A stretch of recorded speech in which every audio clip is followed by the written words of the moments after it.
Hello, everybody. My name is Becky Draper, and I am an Ayurveda lifestyle coach and Vedic astrologer. And I help people align with the rhythms and cycles in nature because that is what every other plant and animal naturally does. So, anyway, today we're going to talk about the eclipse that is coming up on August 12th, 2026. And this eclipse energy is already affecting us. We've probably been feeling it for a good week now. And it is, um, whenever we have an eclipse, I like to think of these as energetic portals. And so these are opportunities for us to make quantum leaps. And I'm going to talk about the lesson of this eclipse and how you can align with that energy. And when we align with the energy of the eclipse, this is how we get into that portal and we're able to kind of make that quantum shift without as much effort. It just kind of naturally will happen when we align with the energy of the eclipse. And so it helps to understand, first of all, what eclipse energy is. And then we want to understand what sign the eclipse is happening in, and we want to understand what nakshatra the eclipse is happening in. And in Vedic astrology, and I hope that you've gotten this from my videos, but the nakshatras are a huge part of the story of eclipses because the nakshatras are all about the moon and the moon's lunar mansions, and eclipses are have everything to do with the alignment of the moon. And so that is essentially what creates the eclipse is the moon. So nakshatras are a huge part of that lesson cycle that we go through. So understanding that nakshatra is really like the key to aligning with the energy. So first of all, eclipse energy is just intense, it's overwhelming. And so because of that, we want to be really careful to conserve our energy during this time, to take really good care of ourselves. This is when our mind is going to be more vata. So in Ayurveda, that's air and ether, which isn't stable. Wind is air. I mean, it is when we're in the vata mind, we are just thinking, worry, and we're all up in our head. And when we're all up in our head, we're not being very embodied.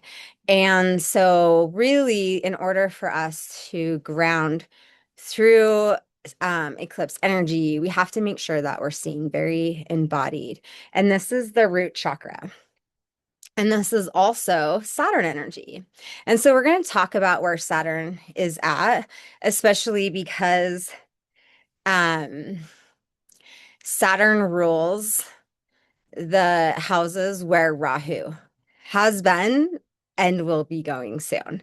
And so Saturn has had a lot to do with these last eclipses just because he's the house ruler of those signs. And then when we are looking at anything ever, we're always looking at Saturn because Saturn is the planet of reality.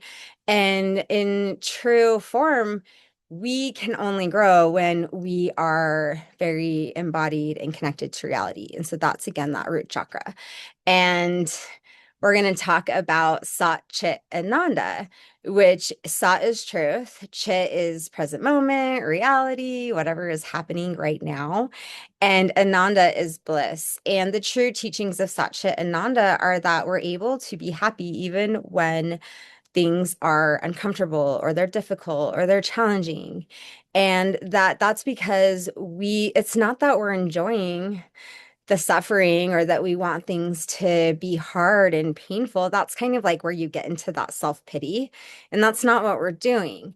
Instead, what we're doing is we're allowing ourselves to have the full experience of the pain and suffering. And the reason for that is because the experience is always the guru.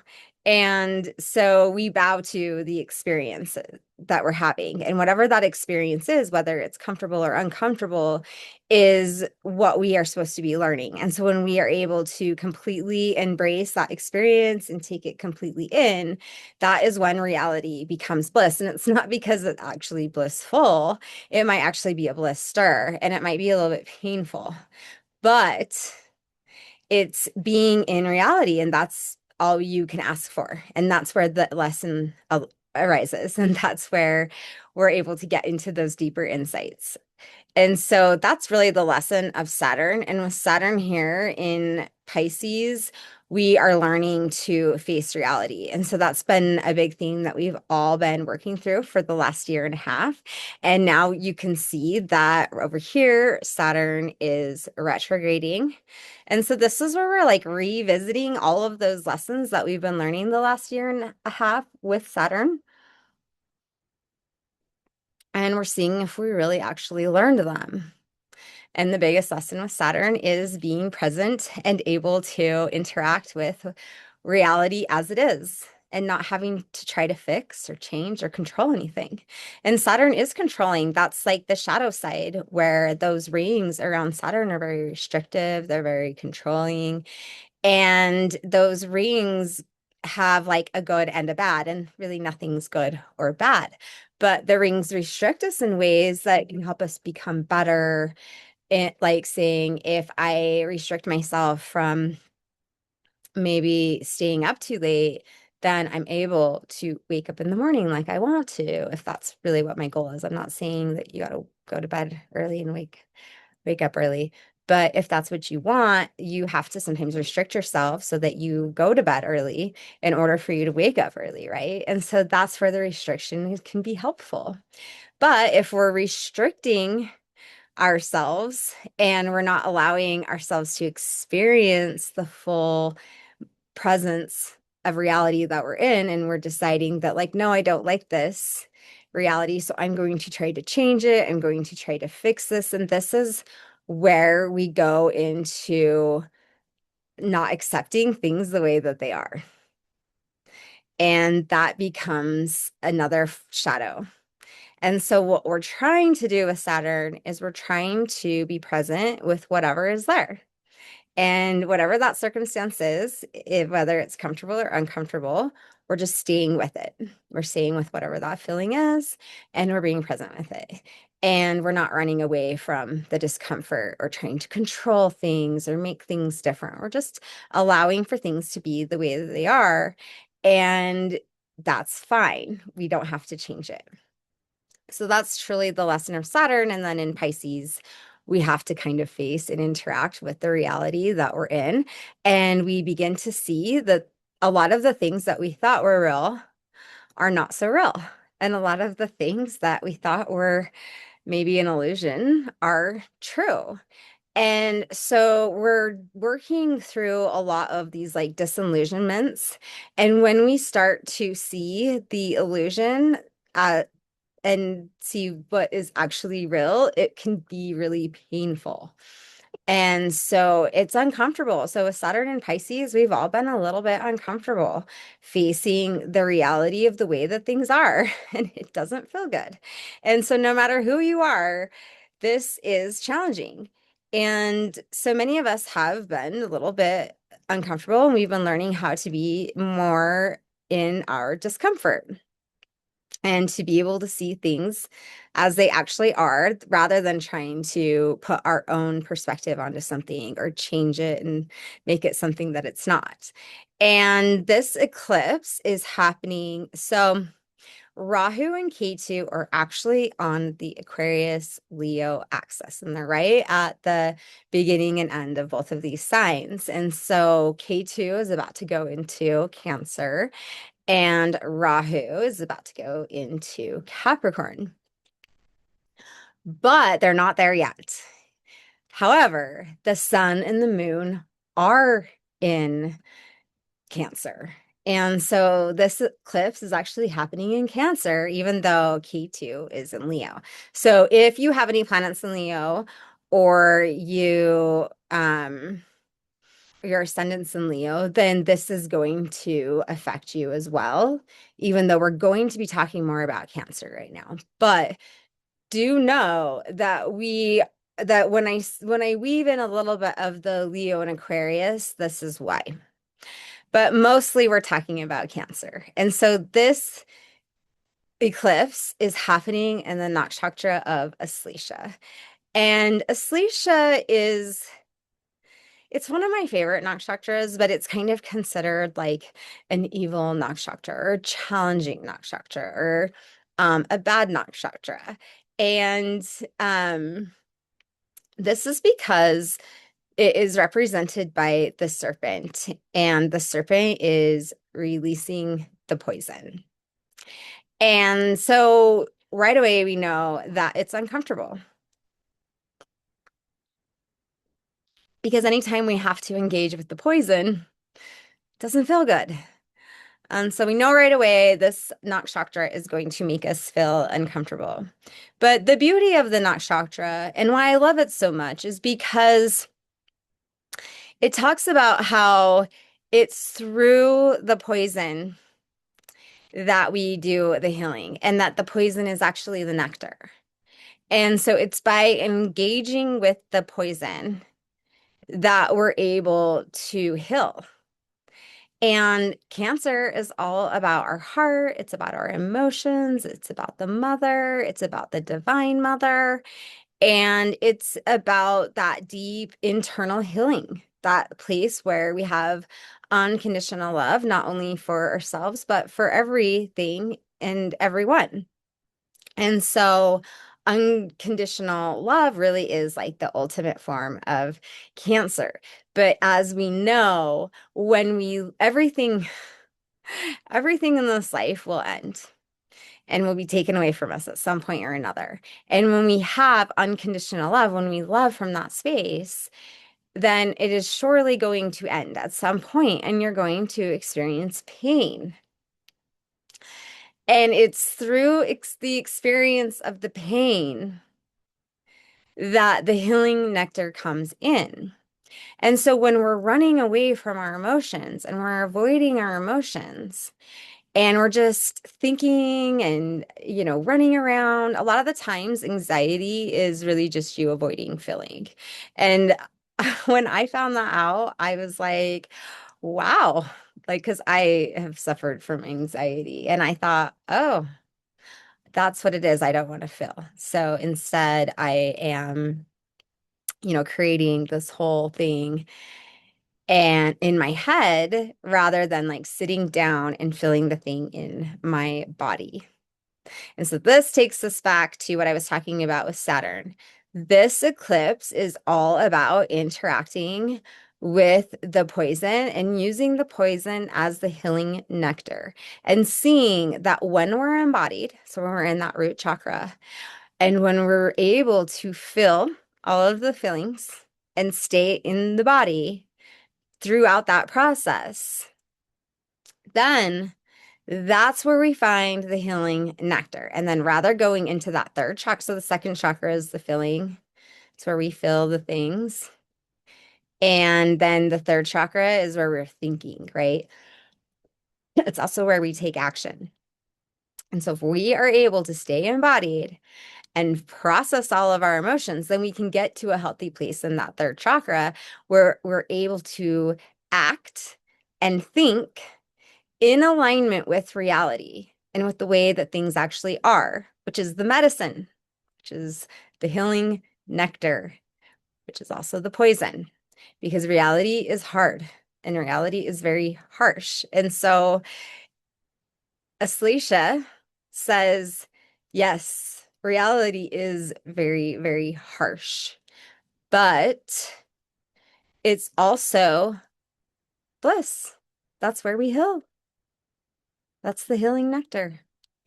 And this nakshatra is actually ruled by Mercury. And Mercury ruled nakshatras are actually very challenging, even though Mercury is a very gentle planet.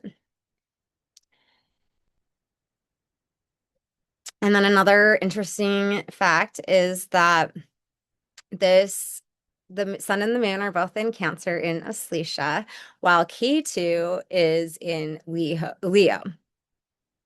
And this is where all of these planets will end up going over that karmic knot between Cancer and Leo. And this is where we undo or unravel karma.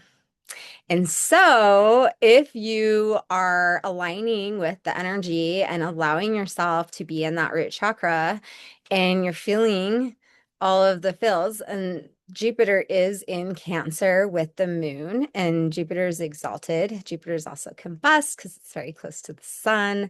However, Jupiter is involved in this eclipse as well, which is that second chakra of feeling. And so, what we are trying to stay embodied, and then we'll have that blessing of Jupiter to really get into that second chakra and feel what is actually there and not just be up in our head. When you are feeling and when you are thinking, those are two different things. And if you are thinking, and you think that's feeling, that's not feeling, that's thinking. Feeling is sitting with something without attaching a narrative or a story to it. You are just noticing how it feels in your body. Where is it in your body? Is it tingly? Is it sharp? Adding adjectives to it can kind of help. Like, is it fluffy? Is it heavy? Is it dark? And this helps us stay out of this like storyline. Well, I feel this way because blah, blah, blah, blah, blah, blah, blah. And instead, we can stay more in just how is this feeling in my body? And that is that Jupiter energy of being able to stay with ourselves no matter what. And Saturn is getting into the body, and then Jupiter is staying. Okay. And then the third chakra is Mars energy. Like, what are we going to do with all of this? And if we can get the first and second chakra to align in this order, then we are much more likely to be able to act out from a higher potential, from a higher place of understanding, from actual reality, from Sat Chit and Nanda, rather than trying to control and change and fix everything. That's where we get the control issues in the third chakra. So, and one last thing is whenever we are in an eclipse and we are in a K2 eclipse, which is what this is because the sun and the moon are with K2, this is trying to show us that this is an area right now that we are disgusted with and that we are trying to avoid.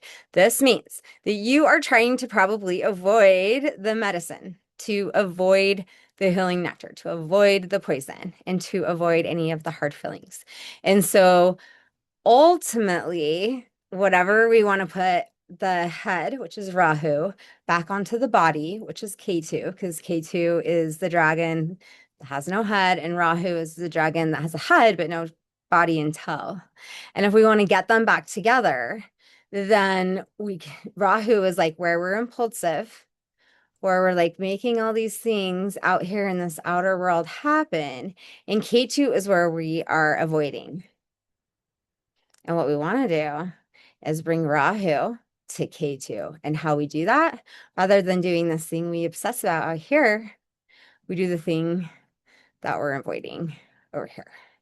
And so to get that head back onto the body for this eclipse, we really need to engage with our emotions and sit and take in the way that things actually are without trying to fix or change anything. So join my school community because I am going to do a live class on this. And I also have a moon manifesting course that you can do and you can follow along with during this next moon cycle as well. And I also have meditations to help you embody and feel your emotions. And so please join my school community. The link is below. It's absolutely free. And I will be talking more about how this eclipse is affecting everyone in their own sign in my next video. And then I'm also going to do another deep dive on Saturn as well. So I will see you soon.